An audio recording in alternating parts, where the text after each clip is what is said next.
ፌለስተስና ፐርፔቷ በቤተ ክርስቲያን የታሪክ ማህደር ውስጥ የሰማዕታት ደም የቤተ ክርስቲያን ዘር ተብሎ ይጠራል።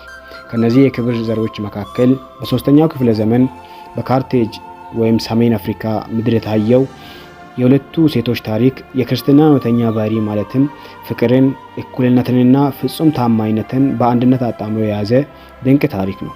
የዚህ ታሪክ ዋነኛ ገጸ ባህሪያት ቪቢያ፣ ፐርፔቷና ፌለስተስ ናቸው። ፐርፔቷ የበለጸጋ ቤተሰብ ልጅ የተማረችና ገና ወጣት እናት ነበረች። ፌለስተስ ደግሞ የእርሷ አገልጋይ ወይም ባሪያ የነበረችና የ7 ወር ነፍሰ ጡር ነበረች። በወቅቱ በነበረው የሮማውያን ሕግ ጌታና ሎሌ በምድራዊ ሕይወታቸው እጅግ የተራራቁና አንድ የማይሆኑም ነበሩ። ነገር ግን ክርስትና እነዚህን ሁለቱን ተቃራኒ መደቦች በአንድ እስር ቤት፣ በአንድ ጥምቀትና በአንድ ሰማዕትነት አቆራኛቸው። ፐርፔቷ በታሰረችበት ወቅት አባቷ ወደ እስር ቤት እየመጣ በታላቅ ልመና ሊያባብላት ሞክሮ ነበር። ለልጅሽ እዘኚ፣ ለሽበቴ እዘኚ፣ ክርስቶስን ካጂና በሕይወት ኑሪ እያለ ይማጸናትም ነበር። ፐርፔቷ ግን በአቅራቢያ የነበረውን የውሃ ዕቃ እንስራ እያሳየች አባቷን እንዲህ ስትል ጠየቀችው።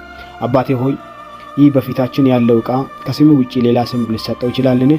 አባቷም አይችልም አላት። እርሷም ቀጠለች፣ እኔም እንደዚሁ ነኝ፣ ክርስቲያን ነኝ ከሚለው ስሜ ውጪ ሌላ ማንነት ሊኖረኝ አይችልም። ይህ ምላሿ ክርስትና ለፐርፔቷ ሃይማኖት ብቻ ሳይሆን ማንነቷ ወይም አይዴንቲቲ መሆኑን ያሳየ ጥልቅና ብልህ ታሪክ ነው። ፌለስተስ በበኩሏ ሌላ ፈተና ነበራት። በሮማውያን ሕግ ነፍሰ ጡር ሴት ለሞት አትፈረድም ነበር።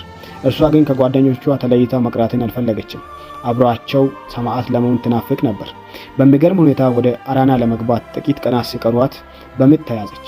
በምጥ ስቃይ ላይ ሆና ስትጮህ የነበሩት ወታደሮች አሁን እንደዚህ የሚጮህ ከሆነ ለአራዊት ስትሰጪ ምን ልትሆኚ ነው ብለው አፌዙባት። እርሷ ግን እንዲህ ስትል መለሰች፣ አሁን የሚሰቃየው የኔ ስጋ ነው፣ ያኔ ግን ስለ እኔ የሚሰቃየው በውስጤ ያለው ክርስቶስ ነው ብላ መለሰች። ይህ ንግግር አማኝ በመከራ ውስጥ ብቻውን እንደማይቆም የሚያሳይ ሰማያዊ ምስጢር ነው። በመጨረሻም እነዚህ ሁለቱ ሴቶች የቀድሞዋ ጌታና ሎሌ እጅ ላይ ተያይዘው ወደ ስቴዲየም ወይም አሬና ገቡ። በዱር አራዊት እንዲበሉ ቢለቀቅባቸውም ሰላማቸውና ድፍረታቸው ተመልካቹን አስደምሞም ነበር። ፐርፔቷ የወደቀውን ልብሷን የምታስተካክለውና የተዘበራረቀ ጸጉሯን የምታስይዘው እንደተሸነፈ ሳይሆን ወደ ሰርግ ድግስ እንደምትሄድ ሙሽራ ነበር። በመጨረሻም በሰይፍ ተመተው ሕይወታቸው አለፈ። ፐርፔቷ የምትሞትበትን ሰይፍ ወታደሩ ሲፈራ ስለተመለከተች ሰይፉን በእጇ ይዛ ወደ አንገቷ በማስጠጋት ሰማዕትነቷን በድፍረት ፈጸመች። የፐርፔቷና የፌለስተስ ታሪክ የጥንቱ ቤተክርስቲያን ለምን ዓለምን ልታሸንፍ እንደቻለች ምስክር ነው።